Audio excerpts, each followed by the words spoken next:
करता है बाबा हम पास तेरे उड़ आए, पास तेरे उड़ आए। जो पिंजरे से उड़कर पंछी नीले गगन में जाए, पास तेरे उड़ आए। जी करता है बाबा हम पास तेरे उड़ आए, पास तेरे उड़ आए।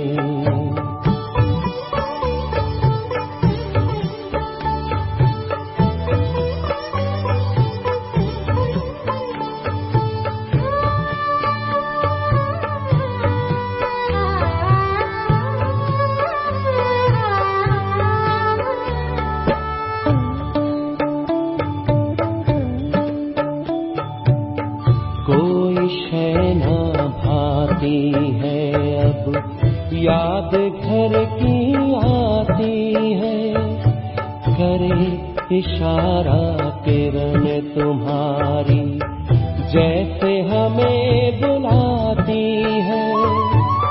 तेरी याद में समा के हम तो तुम सा ही बन जाए, पास तेरे उड़ आए, पास तेरे उड़ आए।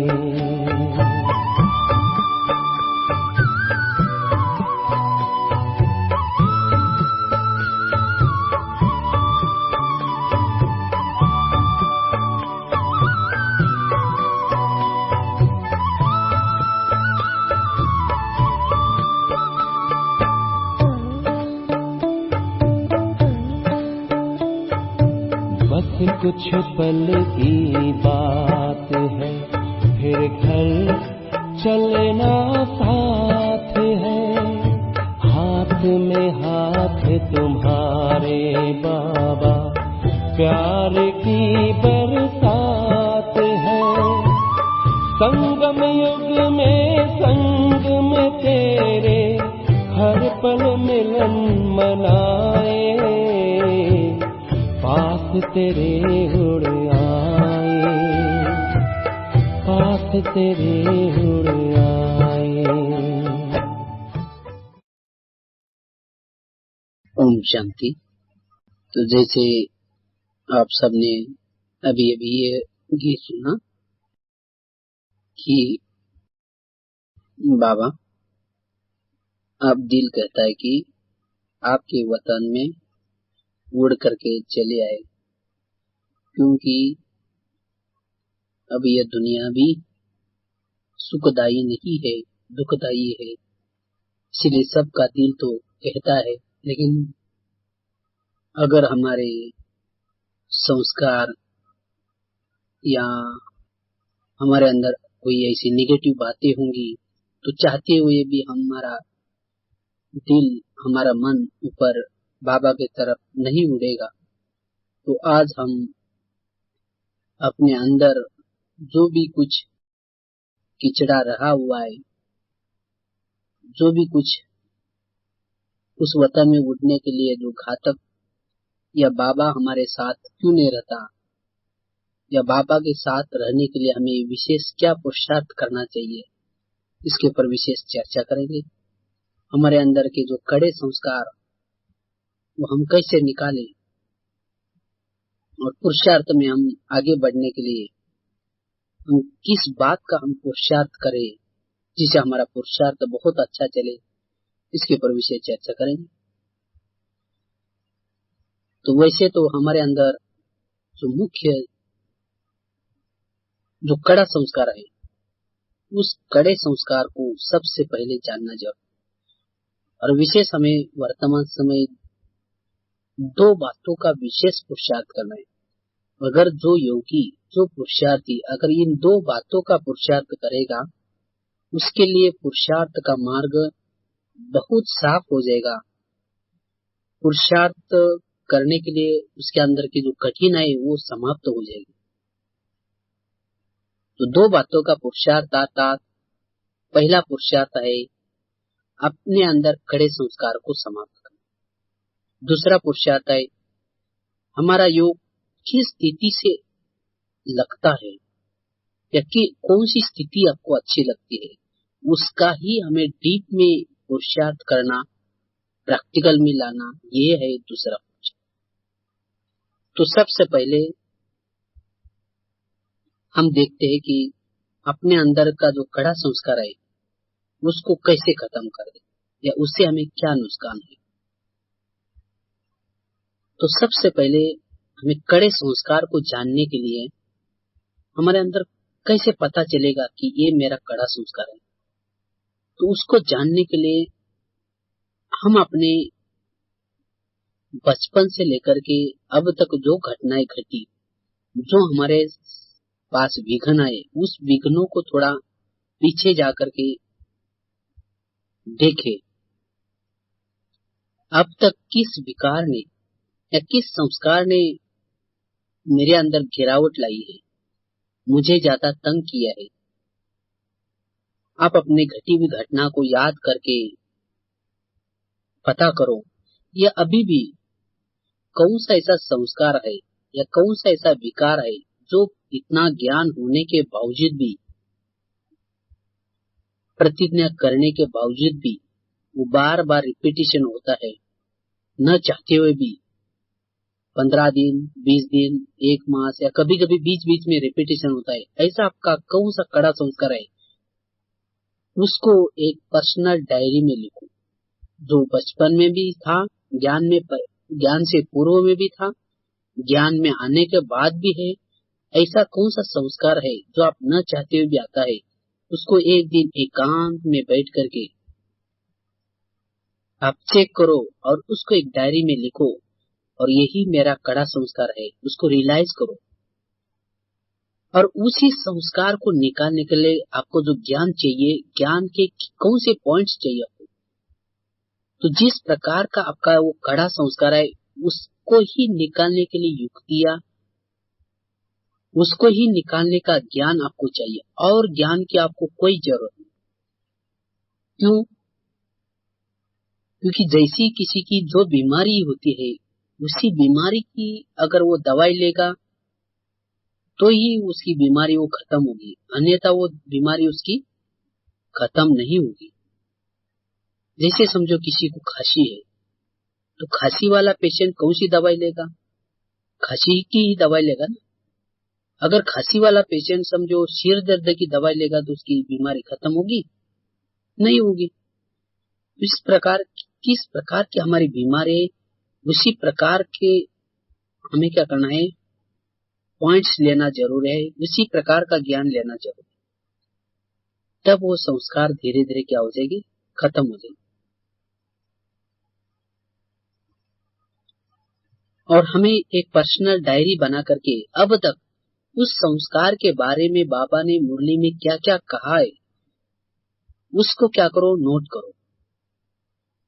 जो भी साकार मुरली भी जो चलते हैं, हम जब मुरली सुनते हैं, उसी समय भी आपके अंदर किस प्रकार के संस्कार है, आपका कौन सा कड़ा संस्कार है, उसके लिए बाबा ने क्या युक्ति बताई, वही हम नोट करके उसको ही क्या करना है, धारण करना है, और उसको ही, उस युक्ति को ही अपनाना है। तब वो धीरे धीरे वो संस्कार समाप्त होगा। जैसे युद्ध करते हैं, युद्ध करते समय भी दुश्मन का किस प्रकार का अटैक है, उसी प्रकार का इधर से भी अटैक होता है। अगर समझो दुश्मन इधर से रॉकेट से मार रहा है और हम उसको बांध लगाएंगे तो खत्म होगा? नहीं, रॉकेट को रॉकेट से ही मारा जाता है, फ्लाइट का फ्लाइट के साथ ही युद्ध होता है। इसी प्रकार माया किस प्रकार के अटैक करते हैं, उसी प्रकार का हमारा भी इधर ज्ञान का तीर चाहिए।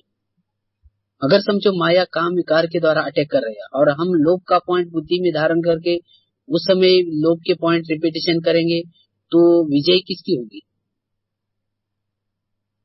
तो इसीलिए हमें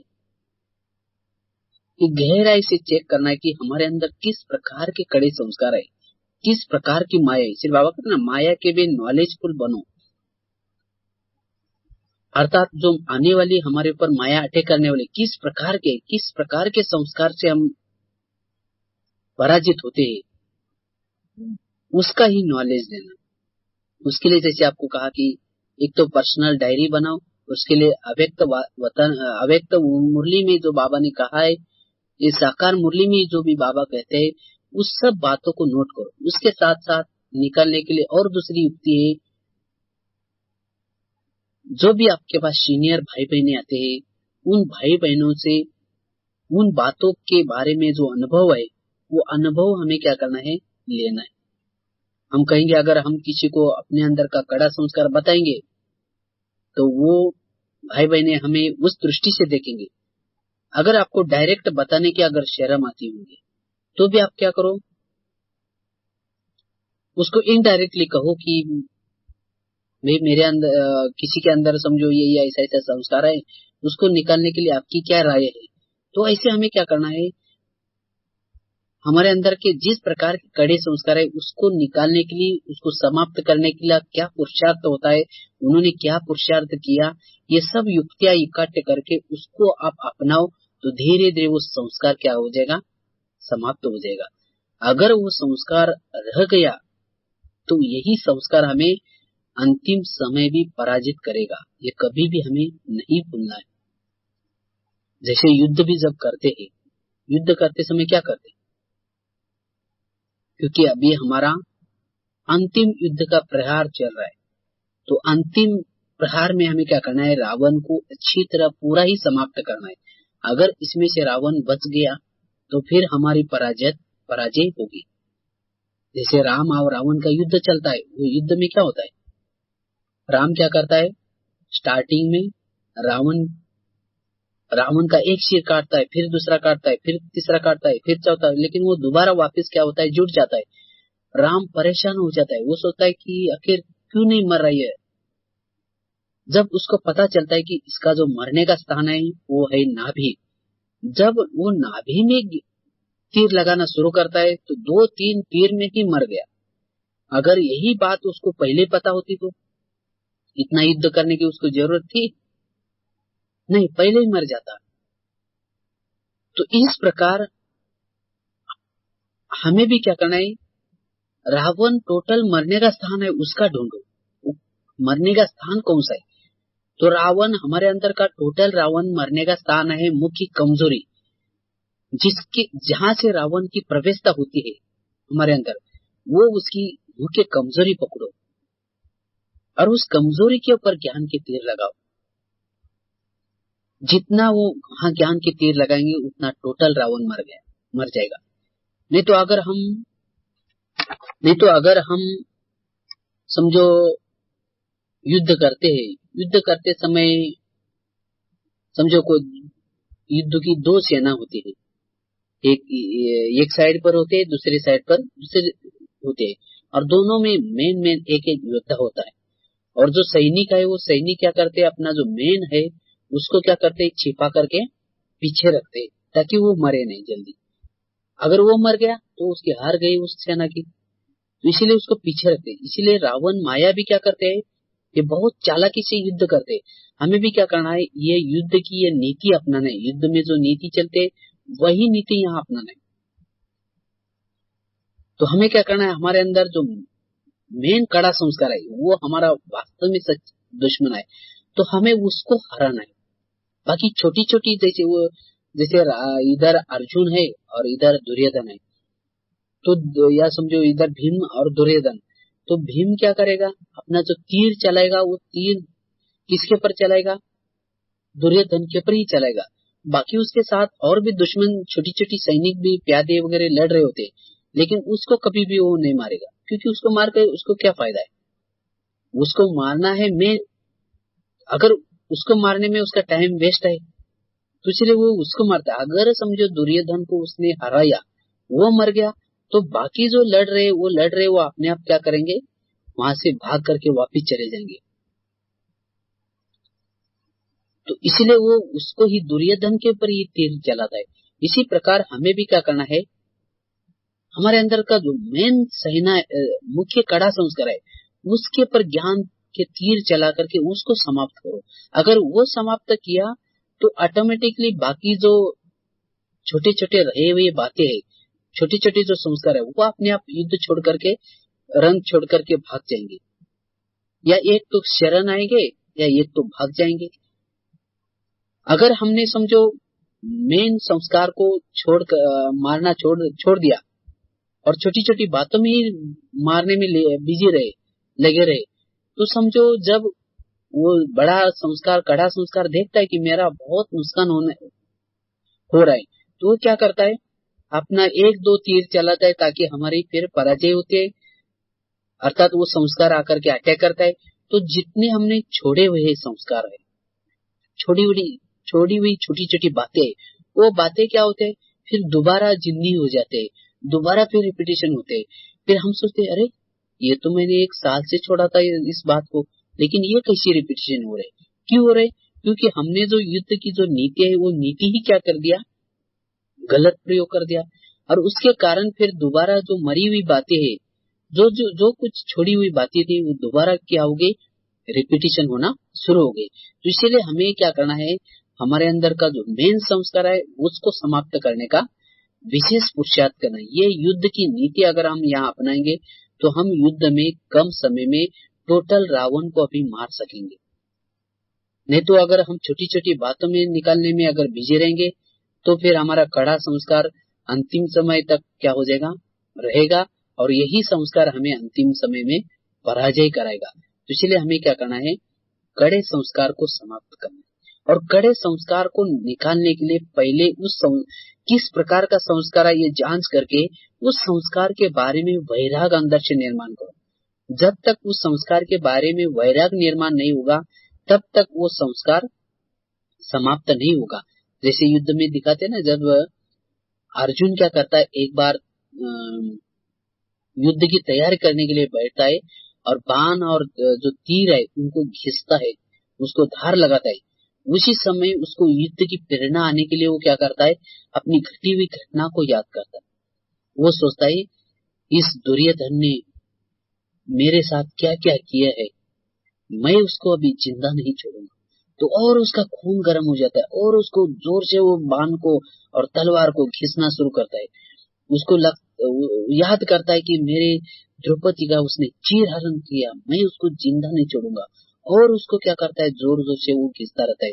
उसके बाद उसको लगता है कि मेरा तो उसने कितना ये किया, मेरे को तो उसने हरा दिया, मेरे को घर से बाहर निकाल दिया, मैं उसको जिंदा नहीं छोड़ूंगा। तो इतना ही उसको जब घटी हुई घटना को याद करता है तो उसको क्या करता है, युद्ध की खूब प्रेरणा आती है। और जब उसके साथ पास कृष्ण आता है, वो भी उसको दिखाई भी नहीं पड़ता, इतना वो क्या करता है, वो उसमें उस घटी हुई घटना हो और उसको अपनी युद्ध की अग्नि निर्माण करता है।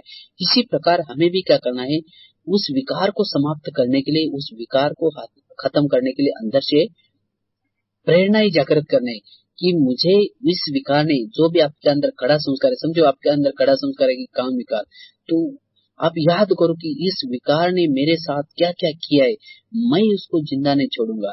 जैसे वो याद करता है कि मुझे उसने ये किया, तो ऐसे ही इस विकार ने, उस काम विकार ने मेरे सिर के ऊपर ताज था, उसको भी गंवा दिया, उसको भी छीन लिया, मैं इसको जिंदा नहीं छोड़ूंगा।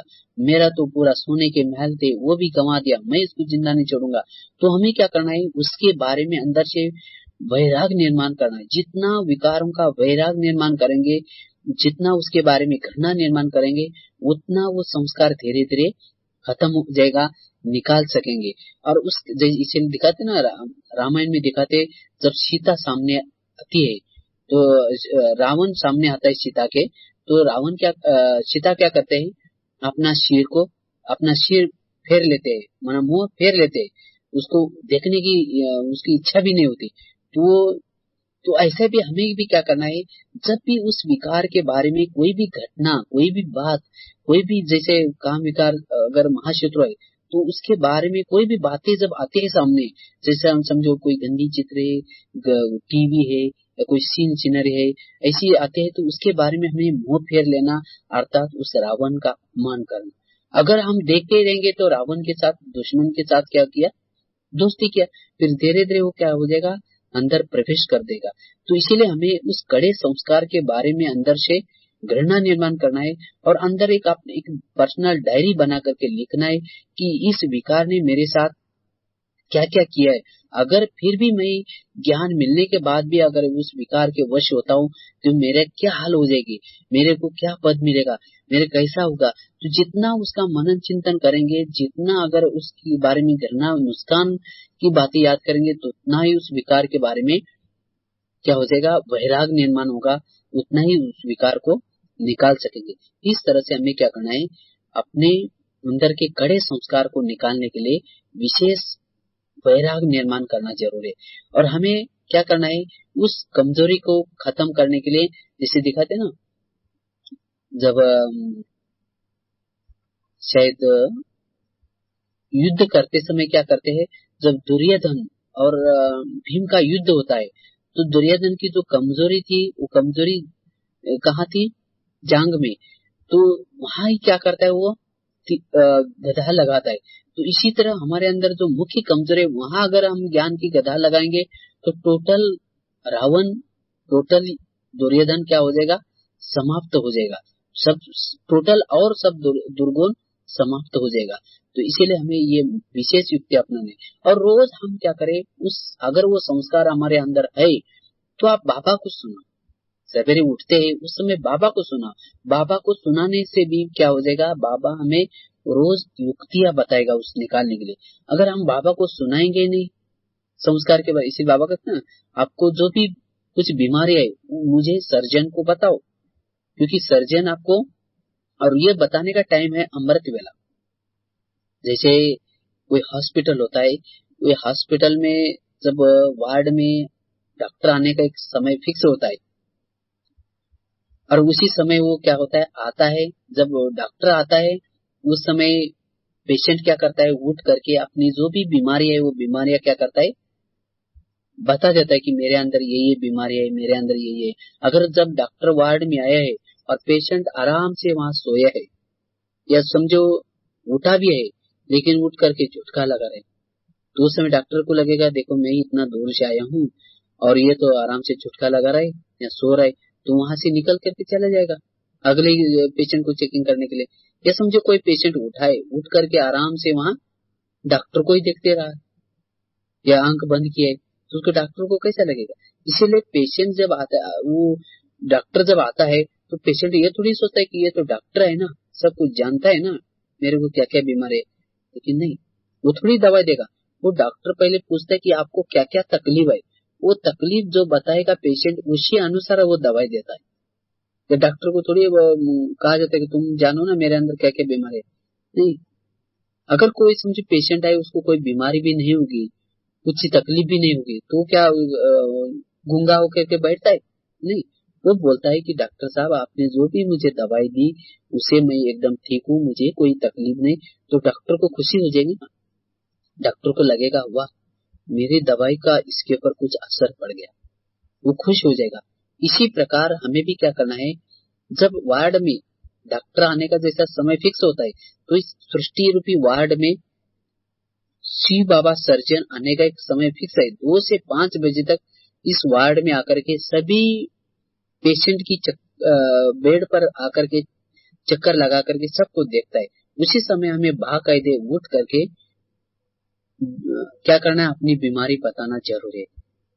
यह समझे बीमारी नहीं होगी तो, तकलीफ नहीं होगी तो भी डॉक्टर साहब आपने जो भी कुछ दवाई दी, मैं उसे जो भी कुछ ज्ञान दिया बाबा उसे मैं एकदम ठीक हूँ, मुझे कोई तकलीफ नहीं। तो यह सुनाते हुए बाबा का शुक्रिया करना है, शुक्रिया डॉक्टर, शुक्रिया बाबा, ताकि बाबा को लगेगा वाह मैं जो ज्ञान सुनाया उसे एकदम ठीक हो गया, चलो, तो बाबा को खुशी हो जाएंगे ना। अगर समझो नहीं भी कोई बीमारी है भी तो भी क्या करो, बाबा ये मेरे अंदर आपने जो भी कल पॉइंट सुनाई उससे मेरे को थोड़ा सा फर्क पड़ा, लेकिन और थोड़ी सी तकलीफ हो गई, तो ये विकार नहीं मेरे पर, थोड़ा भी संकल्प आ गया, अटैक कर दिया, तो बाबा और उससे भी बढ़िया दवाई दे देगा, लिख करके खुद आकर के दे देगा या किसी कंपाउंडर के द्वारा भेज देगा। तो इसी तरह हमें जरूर सुना नहीं, लेकिन हम क्या करते सोचते बाबा से क्या बोले अमृत वेला, तो ऐसे हमें क्या करना है, रोधवान करना है। आपको जो भी कुछ बीमारी है, समझो डॉक्टर आया है और हम सोचेंगे डॉक्टर के साथ क्या बोलना है, अभी ये थोड़ी सोचते हैं, डॉक्टर के साथ वही बोलना है जो आपको जो तकलीफ है वही बोलना है। तो वास्तव में योग मानव क्या है, यही है। हम बाबा के साथ रोहरवान करना मतलब आपको जो तकलीफ है या जो कुछ पाया वही उसका वर्णन करना, यही योग है। इससे वो संस्कार धीरे धीरे क्या हो जाएगा, समाप्त हो जाएगा। और हमें वो संस्कार की स्टडी करना है। अगर वो संस्कार हम आपके ऊपर अटैक करता है तो उस समय आपके द्वारा क्या क्या होता है। जब आप अच्छे थे, विघ्नों की क्या करो, स्टडी करो। हमें हमारे अंदर जो विघ्न आते हैं, जो भी कुछ घटना घटते हैं, वो बहुत कल्याणकारी भी होते हैं। वो आपको बहुत कुछ सिखा के जाते हैं, बहुत कुछ दे के जाते हैं, लेकिन हम उसकी स्टडी नहीं करते।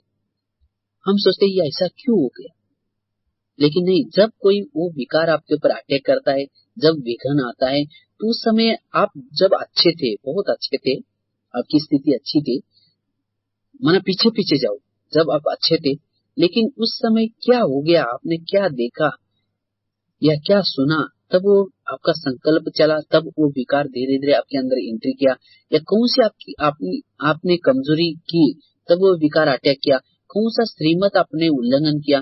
तो उस बातों को आप क्या करो, स्टडी करो और उन बातों का अटेंशन दो। बातें तो बहुत छोटी छोटी होती है। समझो जैसे कोई किसी के अंदर समझो मेन संस्कार का विकार अटैक करता है, तो उसने चेक करना है कि वो कब अटैक किया। तो पीछे पीछे जाओ, 2-4 दिन 3 दिन, तब जब से वो आप अच्छे थे तब तक वहां के दिन तक वापिस जाओ और देखो आपने क्या देखा। कुछ कोई टीवी का सीन देखा, या कोई पोस्टर देखा, या कोई गंदा किताब पढ़ा। अगर वो छोटी छोटी या कोई किसी को देखा, उसके देह के भान को देखा, तो देह की सुंदरता को देखा, अगर वो पीछे पीछे बातों को जा करके उसको देखो कि कहाँ से वो शुरू हो जाता है, और उन बातों के ऊपर आप अटेंशन दो, तो बड़े स्वरूप में जो माया अटैक करने वाली वो नहीं करेगी। तो इस तरह से हमें विघ्नों की स्टडी करके, और जब वो विकार हमारे पर अटैक करता है, तो हमारा क्या हो जाता है, मतलब कैसे हमारे कर्मेंद्र कंट्रोल में नहीं होती, कोई भी हमारे मतलब श्रीमत मर्यादा का उल्लंघन होता है, तो इससे हमें पता चलता है कि अब तक माया अटैक करती है, तो इसके मतलब हमारे अंदर पावर नहीं है। तो उतना ही हमें क्या करना है, जैसे कोई स्टूडेंट क्या होता है, बीच बीच में जो होने वाली परीक्षा है उसके अंदर वो फेल होता है, तो उसको लगता है कि मैं छोटी छोटी टेस्ट में फेल हो रहा हूँ, इसका मतलब मैं फाइनल में फेल हो जाऊंगा। तो उतना ही वो टेस्ट पूरा होने के बाद भला वो फेल हो जाता है, उसके बाद वो अपने स्टडी को और क्या करता है, तेज करता है। इसी तरह जब ऐसे विकार या कोई विघ्न हमारे पर अटैक करते हैं, तो हमें क्या करना है, अगर हम फेल भी हो जाते हैं तो निराश होने की कोई बात नहीं, लेकिन उसके बाद फिर क्या करो, उस पढ़ाई को और तेज करो। जो सब्जेक्ट आपका फेल हो जाता है, उसी सब्जेक्ट को फिर तेज करो। समझो कौन से विकार के कारण आप फेल हो गए, उस विकार को निकालने के लिए और उसको खत्म करने की और स्टडी करो, और कोई चार्ट रखो, कोई ज्ञान के पॉइंट्स, गहरे पॉइंट्स लो, तो उतना ही आप लास्ट समय उस विकार का अटैक होगा उस समय आप बच सकेंगे। अगर हमने अभी वो डोंट केयर किया, अगर हार भी गए या माया ने अटैक कर भी दिया, तो भी उसके बाद ढूंढ करके केयर करके फिर ऐसा ही समय गंवाया, तो अंतिम समय वही विकार आपको क्या करेगा, अटैक करेगा, हरा देगा। तो इसलिए हमें अभी भी विघ्न आते ही ये बहुत कल्याणकारी है। तो इसलिए हमें कभी डरने की बात नहीं, लेकिन फिर भी और हमें क्या करना है, पुरुषार्थ को तेज करना है, तीव्र करना है। इसीलिए बाबा कहते हैं ना, विघ्न नहीं, ये एक प्रकार का तोहफा है। समस्या नहीं, लेकिन ये तोहफा है। लेकिन ये तोहफा को हम डर जाते, उसकी स्टडी नहीं करते। तोहफा उसके लिए है जो विघ्नों की स्टडी करता है, उसके लिए ये विघ्न, ये परिस्थितियां, ये सब बातें, ये तोहफा है। अगर जो स्टडी ही नहीं करता, अर्थात विघ्नों की स्टडी बिना करते, उन्नति के लिए और कोई चार्ट वगैरह नहीं रखता, कोई प्लानिंग नहीं बनाता, उसके लिए विघ्न, समस्या, ये और ही एक प्रकार का खतरा है। और बार बार हार करके एक समय आएगा वो टोटली ज्ञान मार्ग से हट जाएगा, या उस संस्कार के वशीभूत सदा के लिए हो जाएगा। तो इसीलिए हमें क्या करना है, ये विघ्न, ये समस्या, या कोई ऐसा विकार अटैक करता है, कोई कड़ा संस्कार अटैक करता है, तो उसकी क्या करना है, स्टडी करके फिर क्या करना है उसको इसलिए मम्मा का ना एक गलती दोबारा न हो जाए, एक गलती जब होती है, एक भूल हो जाते है, वो दोबारा न करना, वही वास्तव में सच्चा पुरुषार्थ है। इसी तरह कोई भी विकार हमारे पर अटैक करता है वो दोबारा न करे, यही हमें क्या करना है, पॉइंट्स इकट्ठा करके उसकी स्टडी करके ये निकाल। तो इस तरह से हमारे अंदर का मुख्य जो कड़ा संस्कार है वो कौन सा है, वो जान करके उसको समाप्त करने के लिए भिन्न भिन्न अलग अलग प्रकार के पॉइंट्स लेना और उसको क्या करना है, सदा के लिए समाप्त करना। ये जो पहला आपको पुरुषार्थ बताया, तो ये है मेन पुरुषार्थ। और जितना ये पुरुषार्थ आप करेंगे उतना माया बीच बीच में जो आपके मार्ग में इस पुरुषार्थ हमें जो हराते हैं वो कभी भी नहीं हारेंगे। तो जो हमारे अंदर जो मेन संस्कार है, जो संस्कार बार बार हमें हराता है, तो उसके पर अभी ध्यान दे करके उसको क्या करो, सदा के लिए समाप्त करो। ये है बहुत बड़ी बहादुरी, बहुत बड़ा पुरुषार्थ। तो जैसे हमारे, क्योंकि यहाँ के युद्ध के अनुसार, यहाँ के हमारे संस्कार के अनुसार ही हमें क्या होगा, भविष्य की राजाई मिलेगी। हम ज्ञान में कितना वैल्यू नहीं, लेकिन ज्ञान में चलने के बाद हमारे अंदर का जो मेन संस्कार है उसको कितने समय में समाप्त कर दिया, ये महत्व का है। अगर समझो कोई ज्ञान में चल रहा है, 20 साल से चल रहा है, लेकिन उसका जो कड़ा संस्कार है, उसके अंदर का जो मेन संस्कार है, वो बार बार मास में 2 मास में उसको हराता जाता है, अभी भी हराता है, तो अगर समझो कोई एक ज्ञान में चलता है और वो 2 साल से ही ज्ञान में, लेकिन उसके अंदर का जो मेन मुख्य कड़ा संस्कार था, जिसने उसके जीवन को बर्बाद किया था, उस संस्कार को ज्ञान में आते ही तुरंत उसने वैराग करके समाप्त कर दिया। तो वो जो 1-2 साल वाला पुरुषार्थी, वो 40 साल 20 साल वालों से भी आगे है। इसलिए बाबा कहते हैं ना, लास्ट सो फास्ट। तो हमें क्या करना है अपने अंदर, क्योंकि हर एक के अंदर ये मेन एक संस्कार तो जरूर होता है, और मेन जो युद्ध होता है वो संस्कार के साथ ही युद्ध होता है। और वो संस्कार जब हर एक के अंदर जब आता है, जो मेन संस्कार, क्योंकि हर एक का अलग अलग होता है, तो जिसका जो मुख्य संस्कार है वो जब आता है, तो फिर वो सब हथियार छोड़ करके बिल्कुल इतना बड़ा पुरुषार्थी, इतना बड़ा ज्ञानी, वो भी क्या करता है, उसके सामने झुक जाता है। तो जैसे अगर वो संस्कार के बार बार वशीभूत हो जाएंगे, तो कोई भी कर्मेंद्रिय कंट्रोल में नहीं होती, सब कर्मेंद्रिय अनकंट्रोल। तो अगर हमारे वो संस्कार के वशीभूत होने की बार बार ये संस्कार होंगे, तो भविष्य में हम राजा बनेंगे। लेकिन राजा बनने के बाद 2-3 साल के राजा, उसके बाद फिर राजा से हटाया जाएगा, या एक जन्म के राजा अगले जन्म में फिर दूसरे किसी के अंडर में रहना पड़ेगा। जैसे यहाँ जब उस संस्कार के ऊपर हमारा जीत होते, तब हम सब कर्मेंद्रिय को कंट्रोल करते, और उसके बाद जब हम उस संस्कार के वशीभूत होते, तो कर्मेंद्रिय का राज्य हमारे पर चलता है, अर्थात हम वशीभूत होते। तो ये संस्कार के कारण ही हमारा भविष्य का राज्य भी, जैसे जिसने संस्कार के पर, इसलिए बाबा कहते हैं ना, 100 राज्य अधिकारी 100 विश्व राज्य अधिकारी। तो हमें अपने 100 पर राज्य करने के लिए हमारे अंदर का जो कड़ा संस्कार है उसको जीत लो, उसको क्या करो, उसको अभी बंदी बनाओ, उसको बंदी बनाएंगे, उसको समाप्त करेंगे, तो क्या हो जाएगा, आप राजा बनेंगे। अगर वो संस्कार ही आपको बंदी बनाते, तो आपको भी क्या हो जाएगा, भविष्य में भी आप राजा बनेंगे, तो आपको भी वो दूसरा राजा बंदी बना देगा, अर्थात आप किसी के अंडर में चलना पड़ेगा। तो इसीलिए हमें कितना साल में ज्ञान में चलते हैं वो ये नहीं, लेकिन हमें ज्ञान में चलने के बाद हमारे अंदर का जो कड़ा संस्कार है उसको समाप्त करना, और जिसका जितना दुश्मन बढ़ा, संस्कार बढ़ा, और उसके ऊपर जीत पाना, उतनी बड़ी उसकी बहादुरी है। समझे, जो कुमार है, बाबा कहते हैं कुमारों का पाठ भविष्य ऊंचा है। क्यों, कुमारों का जो दुश्मन है वो बड़ा है, मुख्य कड़ा संस्कार, वो काम विकार है। और जो आम लोग होते हैं, गृहस्थी वगैरह, उनको तो मेन जो मोह ममता, यही चीजें ज्यादा उसको अट्रैक्शन करते हैं। मतलब उनके लिए वो कड़ा संस्कार, भूलने का, किसी को याद भूलने का या ममता भूलने का, उनको तो काम विकार वगैरह इतना ज्यादा तो ये नहीं करता, क्योंकि वो तो वशीभूत हो जाते हैं, उन तो अनुभवी। लेकिन इसीलिए जितना जिसका दुश्मन बड़ा, उतना ही उसका पुरस्कार भी बड़ा होता है। जैसे युद्ध में भी होता है ना, जो युद्ध में बड़े योद्धा को मारता है उतना ही उसका नाम भी उतना ही गाया जाता है। तो ऐसा ही हमें हमारा इसीलिए कभी ये नहीं सोचना कि हमारा ये दुश्मन तो इतना बड़ा है, हम कैसे जीत सकते हैं, नहीं।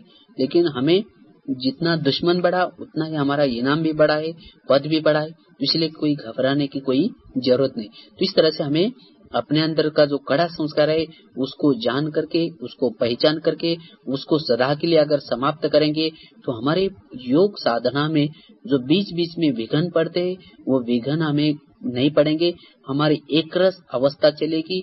और जो हमें जो पुरुषार्थ में मार्ग में विघ्न आने का यही मेन कारण है। तो इस मेन योद्धा को समाप्त करो ताकि आपका युद्ध फिर समाप्त हो जाएगा। अगर इसको समाप्त नहीं किया, हम सोचते कि चलो इसको निकाल देंगे, आराम से निकाल देंगे, ये छोटी छोटी बातें इनको समाप्त करते हैं तो इसको आराम से लास्ट में निकाल ही देंगे, लेकिन वो लास्ट में निकलने वाला नहीं है अगर उसको अभी रखा। तो इसलिए पहला उसको समाप्त करो, उसको समाप्त करेंगे तो बाकी सब अपने अपना भाग जाएंगे। तो ये मेन पुरुषार्थ अभी क्या करना है, हमें करना है। उसके लिए उसको समाप्त करने के लिए ज्ञान के पॉइंट्स इकट्ठा करो और उसके बारे में बहरा करो। पहले एकांत में बैठ करके मेरा पर्सनली मेन कड़ा संस्कार कौन सा है उसको पहले जानो, और जान करके फिर उसके बारे में वैराग्य निर्माण करके उसको समाप्त करना। ये है मेन पहला पुरुषार्थ। दूसरा पुरुषार्थ है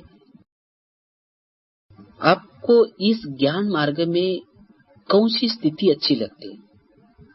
हर एक को अलग अलग स्थिति अच्छी लगती है, किसको बिंदु स्थिति अच्छी लगती है, किसको फरिश्ता स्थिति अच्छी लगती है, किसको विधेयी बनना अच्छा लगता है, किसको आत्मिक स्थिति में स्थित रहना अच्छा लगता है। तो जो आपको अच्छा लगता है, जिस स्थिति से आपका योग बढ़िया लगता है, उसी स्थिति का क्या करो, आप मेन पुरुषार्थ करो।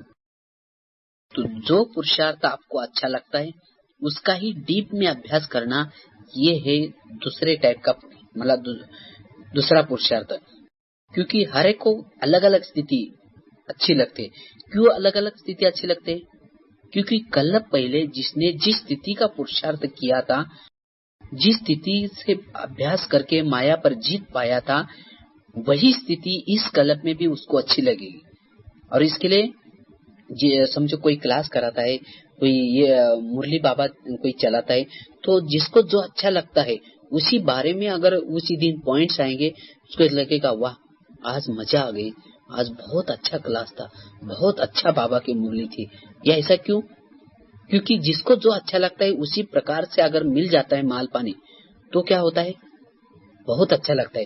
तो इसलिए आपको पर्सनली किस स्थिति से योग आपका बढ़िया लगता है, या जिस समय आप योग लगाते हैं उस समय, या जिस समय आपकी स्थिति बहुत अच्छी रहती है उसी समय आपका कौन सा अभ्यास रहता है, और किस स्थिति से योग लगाने से आपके ऊपर माया अटैक नहीं करती, आपको बहुत अच्छा सुख मिलता है। तो ये आपका मेन जो स्थिति है, उस स्थिति को क्या करो, एक डायरी में लिखो। और आप क्या करना है, जो पॉइंट्स आपको ज्ञान की चाहिए, जो स्थिति आपको अच्छी लगती है, जिससे आपका योग बहुत अच्छा लगता है, उसी स्थिति के लिए क्या करो, आप पॉइंट्स इकट्ठा करो और उसके डीप में जाओ। वो आपके मंजिल तक पहुंचने का, आपके संपूर्णता तक पहुंचने का वो हाईवे है। जो आपको जो स्थिति अच्छी लगती है, आपको बिंदुरूप अच्छी लगती होंगी, तो बिंदुरूप स्थिति ये आपके संपूर्णता के मार्ग तक पहुंचने का ये हाईवे है। समझो किसी को विधेयी स्थिति अच्छी लगती है, तो विधेयी स्थिति उसके मार्ग तक पहुंचने का ये हाईवे है। क्योंकि कल पहले भी वो आत्मा विधेयी स्थिति द्वारा उस मार्ग तक पहुंची थी, इसलिए इस कल्प में भी उसी मार्ग से, उसी स्थिति से ही पहुंचेंगे। तो उसके लिए उसने वही अभ्यास करना, उसके लिए कल्याण करे। जब जो पुरुषार्थी जिसको जो अच्छी लगती उसी स्थिति का अभ्यास करेगा, उस समय उसके मार्ग में कोई भी विघ्न आएगा नहीं और उसको योग में अच्छा अनुभव होगा, उसकी स्थिति भी अच्छी लगेगी। लेकिन हम करते क्या है, हम क्या करते हैं, जिसको जो अच्छा लगता है वो करने के बजाय, किसी ने आज कुछ सुनाया, फिर अपना हाईवे छोड़ करके क्या करते, जो कुछ सुनाता है उसको फॉलो करके चलते। कुछ दिन 3-4 दिन चलेंगे, उसके बाद फिर विघन आना शुरू हो जाएगी, कुछ अनुभूति नहीं होगी। फिर सोचेंगे अरे पहले मैं जो करता था ना वही ठीक है, चलो वही करेंगे, इसमें तो कोई मजा नहीं आ रहा है। फिर बाद में वही हाईवे के लिए आएंगे, तो बीच का कुछ दिन तो आपके वेस्ट गए ना। उसके बाद फिर चलते चलते फिर बाद में आगे किसी ने कुछ सुनाया तो फिर सोचेंगे अरे ये तो सुना था वही ठीक है, चलो हम वही फॉलो करेंगे, फिर उसके मार्ग में चलेंगे। फिर कुछ दिन आपको अनुभव नहीं होगा, कुछ ये नहीं होगा, उसके बाद फिर वापिस वही हाईवे के लिए आएंगे। फिर बाद में फिर किसी ने कहा नहीं सर्व संबंध भी बाबा के साथ चाहिए, सर्व ये भी चाहिए। फिर सोचे अरे मैं तो वो करता ही नहीं, मेरे को वही करना चाहिए। फिर प्लान बनाएंगे पुरुषार्थ का उस अनुसार, फिर करते चले जाएंगे। फिर वापिस कुछ अनुभव नहीं होगा, फिर वापिस वही हाईवे, क्योंकि कल पहले अगर किया ही नहीं होगा तो अनुभव कैसा होगा। तो इसीलिए हमें जो स्वयं को जो अच्छा लगता है, जिससे आपका योग अच्छा लगता है वही करते जाना, उसके अंदर पुरुषार्थ में सफलता है। क्योंकि कल पहले आपने जो किया था वही आपको अच्छा, तो इसीलिए हमें से जो अच्छा लगता है उसका ही पुरुषार्थ करना है। इधर उधर हमें ये नहीं करना है। तो जैसे 17 कुएं खोद लिया, पानी किसको भी नहीं तो क्या होगा। इसीलिए 17 कुएं नहीं खोदो, एक ही कुआं खोदो, अर्थात एक ही स्थिति का अनुभव करो और उसके डीप में जाओ, तो वही आपको अनुभव। और अनुभव तो ये कहता है प्रैक्टिकल में, एक स्थिति में सारी स्थितियां समाई हुई है। अगर आप एक कोई स्थिति का अभ्यास करते हैं तो बाकी सर्व स्थितियां उसके अंदर समाई हुई है। समझो किसी ने बिंदु स्थिति का ही केवल अभ्यास किया तो उसके अंदर सर्व संबंध भी आ जाएंगे, उसके बाद अलग अलग सब कुछ बातें, आत्मिक स्थिति, विधेयी, सब कुछ एक में आएगा। तो एक स्थिति में सारी स्थितियां समाई हुई है। तो एक कोई स्थिति के परफेक्ट मास्टर बनो। अगर एक स्थिति का मास्टर बन जाएंगे तो आपको सब स्थिति का अनुभव होगा। इसलिए इधर उधर नहीं करो, कोई ना कोई एक स्थिति का अभ्यास करो।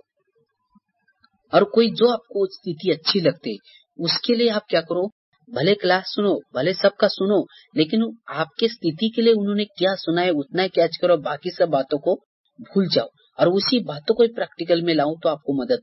कोई भी आपके पास आता है तो उसको और कोई प्रश्न पूछने के बजाय और कोई बातें पूछने के बजाय जो आपको अच्छा लगती है स्थिति, उसके लिए उनसे कुछ प्रश्न पूछ करके, भाई साहब मेरे को इसके बारे में आप सुनाओ। समझो आपको बिंदु स्थिति अच्छे लगते हैं तो कोई आता है सीनियर भाई बहने, तो उनको केवल बिंदु स्थिति के बारे में क्वेश्चन पूछ करके उनके पॉइंट निकाल करके ले लो, तो उसमें आपकी उन्नति। और उस बिंदु स्थिति को आप माइक्रो अर्थात सूक्ष्मता से अनुभव करते चले जाएंगे और योग की गहरी अनुभूति होती रहेंगे। और उसके लिए अव्यक्त मूल्यों से, जो भी साकार मूल्य चलते, जो भी सीनियर भाई बहन है, तो हमें क्या करना है, मैगजीन से, किताबों से उस एक स्थिति के बारे में हमें क्या करना है, डीप में अनुभूतियां करना है। और एक स्थिति का पुरुषार्थ यही हमें अंतिम समय बचाएगा। नहीं तो 17 स्थिति का अगर मैं बिंद्रपु, शांत स्वरूप, ये हूँ वो हूँ, लेकिन अनुभूति किसकी भी नहीं, तो आप लास्ट समय धोखे में रहेंगे। जैसे एक सुनाते ना, एक भगत था और ये भगत क्या करता है, एक बार राम जब उसको संकट आता है तो उस समय राम को बुलाता है, हे राम राम आओ। तो राम आने तक तो फिर दूसरे को पुकारता है, सोचता है ये पता नहीं आएगा नहीं आएगा, फिर दूसरे को पुकारना शुरू करता है, हे हनुमान आओ आओ। जब वो सोचता है कि पता नहीं ये कब आएगा, फिर तीसरे को बुलाता है, चौथे को बुलाता है, पांचवें को, तब तक वो संकट, वो विघ्न आकर के उसको हरा करके चला भी जाता है, मर जाता है। फिर तो इसी तरह अंतिम समय अगर समझो हमें कोई विघ्न या समस्या या प्रॉब्लम आया होगा और उस समय अगर हम सोचेंगे मैं बिंद्र नहीं मैं शांत स्वरूप हूँ, नहीं मैं आत्मा हूँ, नहीं मैं ये हूँ, अलग अलग प्रकार में अगर भागते रहेंगे और अनुभूति किसकी भी नहीं होगी तो कोई भी स्थिति का अनुभव नहीं होगा, तो वो विघ्न आपको हरा करके चला जाएगा। अगर समझो हमने यहाँ ही शुरू प्रैक्टिकल में कोई एक स्थिति में स्थित रहने का अभ्यास किया होगा तो अंतिम समय समझो हमको कोई विघ्न आएगा तो तुरंत उस स्थिति में चले जाओ तो आपका बचाव होगा। अगर शरीर भी छूटेगा भी तो आपको कोई भी तकलीफ नहीं होगी। तो इसीलिए हमें कोई एक स्थिति में स्थित रहने का पुरुषार्थ करना है ताकि यही स्थिति का पुरुषार्थ हमें अंतिम समय मदद करेगा। जैसे कोई होते हैं ना डॉक्टर्स, कोई स्पेशलिस्ट, समझो उसको और चीजों का भी ज्ञान तो होता है लेकिन एक चीज का स्पेशलिस्ट होता है, वो डेंटल स्पेशलिस्ट, कोई आई स्पेशलिस्ट, कोई एयर स्पेशलिस्ट, कोई हार्ट स्पेशलिस्ट। ऐसा हमें भी क्या करना है, कोई एक स्थिति का स्पेशलिस्ट बनना है, अर्थात एक स्थिति का डीप हमें अनुभव करना है। तो डीप अनुभव हम टोटल ब्राह्मण परिवार में कहना चाहिए कि इस व्यक्ति को इस स्थिति के बारे में पूछो, और यही अगर हम किसी को अनुभूति भी कराते तो यही अनुभूति, क्योंकि अंतिम समय लोग आपके पास आएंगे। अभी तो हम ब्रह्मा कुमार कुमारी किसको कहते, जो कुछ सफेद ड्रेस पहनता है, बैच पहनता है, उसको ब्रह्मा कुमार कुमार कहते। लेकिन अंतिम समय ब्रह्मा कुमार कुमारी की भाषा कैसी रहेंगी, माना परिभाषा, उसको कहेंगे ब्रह्मा कुमार कुमारी जो कुछ अनुभूति कराता है। अगर समझो अंतिम समय लोग सुनेंगे, टीवी में वगैरह न्यूज में सुनेंगे, अगर शांति चाहते तो ब्रह्मा कुमार कुमारी के पास जाओ। अगर अंतिम समय समझो कोई आता है, कहेगा कि मेरा परिवार की परिवार उस भूकंप में समाप्त हो गया, मेरा सब कुछ, मुझे रात भर नींद नहीं आ रही, तो मुझे कुछ अनुभव सुना है कि आपका टीवी में हमने बहुत पहले देखा था कि आप शांति का अनुभव कराते, टेंशन मुक्त कराते, तो मुझे कुछ अनुभूति कराओ। अगर समझो वो आकर के कह रहा है, अगर उस समय आपके पास आया, अगर उस समय आपने अनुभूति नहीं करेंगे तो कहेगा शायद आप ब्रह्मा कुमार नहीं हो। तो देखो, और क्या हो जाएगा। तो इसीलिए हमें उस व्यक्ति को अनुभूति कराने के लिए हमें कोई एक स्थिति का परफेक्ट अनुभव होना जरूरी है। अगर हम उसी समय उसी स्थिति में अगर जाएंगे तो उस व्यक्ति को कुछ न कुछ अनुभव होगा, और जिसके सामने अनुभव होगा तो वो आपको इष्ट मानेगा। और जिस आत्मा को आप अंतिम समय संतुष्ट करेंगे, जितनी लंबी लाइन आपके सामने लगेगी, उतना ही भगत आपके सामने, भक्तों की लाइन लगेगी। तो इसलिए सभी भक्तों को संतुष्ट करने के लिए हमें क्या करना है, वर्तमान समय कुछ न कुछ एक स्थिति का परफेक्ट अनुभव करना जरूरी है। तो एक अनुभव करने के लिए हमें एक स्थिति के डीप में जाना जरूरी है। तो यही स्थिति हमें क्या हो जाएगी, अंतिम समय बचाएगी भी। और जो लंबा समय तक बहुत कालों का जो अभ्यास करता है, वही अभ्यास का साक्षात्कार दूसरों को होगा। और समझो कोई मारने के लिए अंतिम समय आएगा, जब गृह युद्ध चलेगा, और उस समय अगर हमारा कोई भी अभ्यास नहीं होगा तो हम सोचेंगे नहीं मैं आत्मा हूँ, नहीं शांत स्वरूप हूँ, तो उस समय वो मार कर चला भी जाएगा। अगर उस समय कोई एक स्थिति का अभ्यास होगा तो वो व्यक्ति आएगा तो उसको भी वो स्थिति का साक्षात्कार होगा। भक्तों को भी अंतिम समय जिसने बिंदु स्थिति का अभ्यास किया होगा तो उसको भी क्या हो जाएगा, उसका बिंदु दिखाई पड़ेगा।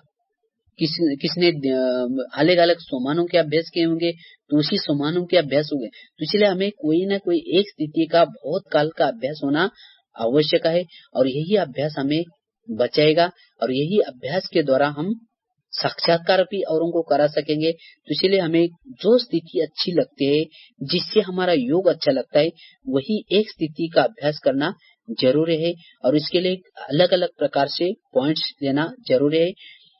अगर हमारे अंदर जो कड़ा संस्कार है, समझो कड़ा संस्कार है, आपके ऊपर अटैक करता है, तो उसको भी निकालने का एक तरीका है। जो आपको स्थिति अच्छी लगती है उसका आप अभ्यास करना शुरू कर दो। वो कड़ा संस्कार जब आता है तो धीरे धीरे तुरंत जाएगा। कड़े संस्कार के लिए विरोधी या उसके लिए खतरा कौन सा है, जो स्थिति अच्छी लगती है उसके लिए वो दुश्मन है। अगर वो जब कड़ा संस्कार प्रवेश करता है तो जो अच्छा लगता है उसका अभ्यास करो, वो कड़ा संस्कार तुरंत वहां से भाग जाएगा। और कड़ा संस्कार भी तब आता है जब हमें जो स्थिति अच्छी लगती है उसको हमने जब डोंट केयर करते, उसको तो उसकी स्टडी थोड़ा कम करते, तो कड़ा संस्कार उभर आ जाता है। तो इसीलिए हमें क्या करना है, ये दोनों का बहुत गहरा कनेक्शन है। तो जो अच्छा लगता है उसी स्थिति में सदा ही रहना है, तो ऑटोमेटिकली वो कड़ा संस्कार धीरे धीरे दबते दबते दबते क्या हो जाएगा, समाप्त हो जाएगा। क्योंकि वैसे देखा जाए तो हमारे अंदर के कड़े संस्कार समाप्त नहीं होते, कोई भी विकार समाप्त नहीं होते, लेकिन जब हम ज्ञान और योग की जो स्थिति अच्छी लगती है उसकी जब नशे में जब रहते तो वो संस्कार क्या होता है, दब जाता है। जब उसकी नशा कम हो जाते है तो वो संस्कार क्या होता है, फिर दोबारा उभर आ जाता है। तो इसलिए हमें जो अच्छा लगता है उसी स्थिति में उसमें भिन्न भिन्न प्रकार की नवीनता ला करके उस जो अच्छा लगता है उसी स्थिति के पुरुषार्थ में स्थित रहने का सदा ही क्या करना है, पुरुषार्थ करना है। और हमें जो कड़े संस्कार है, कड़े संस्कार को जल्दी निकलने के लिए, जल्दी समाप्त करने के लिए, क्योंकि कोई भी विघ्नों के, कोई भी संस्कार के लंबा समय तक हम अधीन नहीं रहना है। अगर यहाँ समझो 8-8 दिन तक आप उस एक संस्कार के वशीभूत रहेंगे तो उतना ही आपकी राजाई में भी ये हो जाएगा, लंबा समय तक आपको किसी के अधीन होना पड़ेगा। तो उसको समाप्त करने की तुरंत युक्ति क्या है? जब भी पिछले बार भी आपको कई बार बार वो कभी कभी बीच बीच में आता है, तो उस समय उसको उस विघ्नों को समाप्त करने के लिए आपने कौन सी युक्ति अपनाई थी, वो तुरंत जब आता है तो तुरंत वो अपनाओ। तो तुरंत समझे चार्ट रखा होगा, या कुछ अपना प्लान चेंज किया होगा, या कुछ मधुबन गए होंगे, या कुछ विशेष किसी का क्लास सुना होगा, तो किस स्थिति से आपका वो विघ्न बार बार खत्म हो जाता है, उसको तुरंत अपनाओ। तो तुरंत वो संस्कार क्या हो जाएगा? समाप्त हो जाएगा। इसी तरह हमें क्या करना है? विशेष ये आपको जो अच्छा लगता है उसी स्थिति का विशेष पुरुषार्थ करना है। तो कल पहले अनुसार आप क्या हो जाएंगे? जल्दी अपने मंजिल पर पहुंच जाएंगे। और उसको क्या करो? उसी मंजिल तक पहुंचने के लिए जो अच्छा लगता है उसका स्थिति, क्योंकि जैसा हमारा वर्तमान तो भविष्य तो फिक्स है कि भविष्य हम सोचते कि लक्ष्मी नारायण बनना है, लेकिन हमें ब्राह्मण जीवन में भी अपने वर्तमान का लक्ष्य भी रखना है कि हमें कौन सी स्थिति के मंजिल तक पहुंचना है। जैसे भविष्य का फिक्स है, वैसे वर्तमान के भी पुरुषार्थ का में हमें क्या करना है? फिक्स करना है। वैसे देखा जाए तो सभी ब्राह्मण क्या हो रहा है? पुरुषार्थ क्या करना है उसमें भटक रहे। क्या करना है उसका परफेक्ट उन्होंने क्या नहीं किया? डायग्राम नहीं बनाया। तो जैसे अगर आपको समझो लंदन जाना है, तो लंदन जाना है तो आप थोड़ी घर में बैठ करके सोचेंगी कि मुझे लंदन जाना है, लंदन जाना है, लंदन जाना है। अगर 2-4 मास 1 साल भी अगर घर में बैठ कर ये केवल लंदन जाना है, लंदन जाना है सोचते रहेंगे, लंदन पहुंचेंगे? नहीं पहुंचेंगे। तो लंदन जाना है तो आपको क्या करना है? ये लंदन जाना ये आपके इमर्ज बुद्धि में होगा। तो लंदन जाने से पहले आपको चिंता रहेंगी कि मेरे को यहाँ से बस स्टैंड पर कैसे जाना है, बस स्टैंड से मुझे अबू रोड कैसे जाना है, अबू रोड से मुझे अहमदाबाद कैसे जाना है, अहमदाबाद से मुझे बॉम्बे कैसे जाना है, बॉम्बे से मुझे दिल्ली कैसे जाना है, दिल्ली से फिर लंदन में पहुंच जाएंगे। तो इसीलिए बीच बीच में हमें जैसे वो टॉपिक जैसे जैसे वो समझो अबू रोड क्रॉस किया, फिर उसके बाद अहमदाबाद क्रॉस किया, तो लंदन आपके नजदीक पहुंचते जाएंगे ना लंदन के। तो ऐसे हमें भी क्या करना है? पुरुषार्थ में समझो आपको बिंदुरूप के स्टेशन पर पहुंचना है, बिंदुरूप बनना है। तो केवल बैठ करके मैं बिंदुरूप बनना है, बिंदुरूप बनना है, बिंदुरूप बनना है, केवल बैठ करके करेंगे तो बिंदुरूप के स्टेशन पर पहुंचेंगे? नहीं पहुंचेंगे। तो बिंदुरूप के स्टेशन पर पहुंचने के लिए आपको क्या करना पड़ेगा? कुछ स्टॉपेज बनाना होगा। बिंदुरूप स्टेशन पर पहुंचने के लिए आपको 1 मास पर कम बोलने का स्टेशन क्रॉस करना पड़ेगा। वो स्टेशन क्रॉस करो, उसके बाद कुछ दिन तक एकाग्र रहने का स्टेशन क्रॉस करना पड़ेगा। उसके बाद फिर कुछ दिन तक आपको संकल्प कम चलाने का स्टेशन क्रॉस करना पड़ेगा। कुछ समय तक आपको पॉजिटिव सोचना पड़ेगा। तो ऐसे कई स्टेशन जो बिंदुरूप के स्टेशन को नजदीक लेने वाले जो टप्पे हैं, उन एक एक टप्पे को क्या करो? आप क्रॉस करते चलो, उस स्टेशन को क्रॉस करते चलो, तो सहज ही आपका बिंदुरूप का जो अंतिम स्टेशन है वहां तक आप पहुंच जाएंगे, वो आपके मंजिल तक पहुंच जाएंगे। तो इसलिए हमें जो आपको स्थिति अच्छी लगती है उस स्थिति तक पहुंचने के लिए बीच में कौन सी स्टेशन क्रॉस करना पड़ता है, उस स्टेशन को क्रॉस करो, अर्थात उनकी धारणाएं अंदर लाओ, तब आपका वो स्टेशन आएगा, तब उस बिंदुरूप स्थिति का अनुभव करेंगे। समझो आप कभी बिंदुरूप स्थिति में कभी स्थित रहते हैं, कभी योग भट्टी रहते हैं, या कभी ऐसा आपका योग बहुत अच्छा लगता है, उसी समय आपकी कौन सी धारणाएं होती है अंदर से, तो वही धारणा सदा के लिए आप रखो, तो सदा के लिए आप उसी स्थिति का अनुभव कर सकते हैं। तो इसीलिए हमें जो अच्छी लगती है उसी स्थिति का अभ्यास करने के लिए हमें क्या करना है? स्टेशंस बनाना जरूरी है। उसके साथ साथ जो कड़ा संस्कार है, उस कड़े संस्कार को भी निकालने के लिए भी स्टेशंस बनाओ। वो संस्कार निकलने के लिए आपको क्या क्या करना पड़ता है, कौन से पॉइंट्स, कौन सी स्मृतियां धारण करना पड़ता है, तो संस्कार आपके ऊपर अटैक नहीं करता, तो उसके स्टेशंस भी बनाओ, उसको निकालो। तो इस तरह से हमें बहुत सूक्ष्मता से जाकर के हमें उसकी अनुभूति करने के लिए स्टेशंस बनाना जरूरी है। तो इस तरह से विशेष जो आपको आज के टॉपिक में जो कहा, तो जो हमारे अंदर जो मेन संस्कार है, ये बहुत अच्छा पुरुषार्थ है, जो वर्तमान समय जो मैं अपना पर्सनल जो कर रहा हूँ, जो रिसर्च है, वही आपको अभी बताया। तो ऐसा ही अगर आप भी पुरुषार्थ करेंगे तो आपके 2 बातों का पुरुषार्थ, तो जो स्थिति अच्छी लगती है उसका डीप में पुरुषार्थ, और जो कड़ा संस्कार आपके इस योग मार्ग में विघ्न डालता है, उसको सदा के लिए समाप्त। तो ये 2 बातों का पुरुषार्थ आपको अपने मंजिल तक जल्दी पहुंचाएगा। तो इसका हमें क्या करना है, डीप पुरुषार्थ करना है। और उसके लिए आप अपना खुद का रिसर्च करो। अभी तक पुरुषार्थ अनुसार, अभी तक अपने जीवन अनुसार जो भी कुछ कर्म किए, जो भी कुछ विघ्न आए, उसकी स्टडी करते एकांत में बैठ करके उसको निकालो। जो मेन संस्कार है कौन सा है, उसको एक डायरी में लिखो। उसको किसी को दिखाने की कोई जरूरत नहीं, पर्सनली रखो। अगर किसी को बताना भी है तो इनडायरेक्टली बता करके उसके बारे में ज्ञान प्राप्त करो। और जो स्थिति अच्छे लगते उसके बारे में ज्ञान के पॉइंट इकट्ठा करके आप उसका भी क्या करना है, डीप पुरुषार्थ करना है। तो आपको इस वर्ष में बहुत अच्छा पुरुषार्थ में मदद मिलेंगी और आप अपने मंजिल तक पहुंच जाएंगे।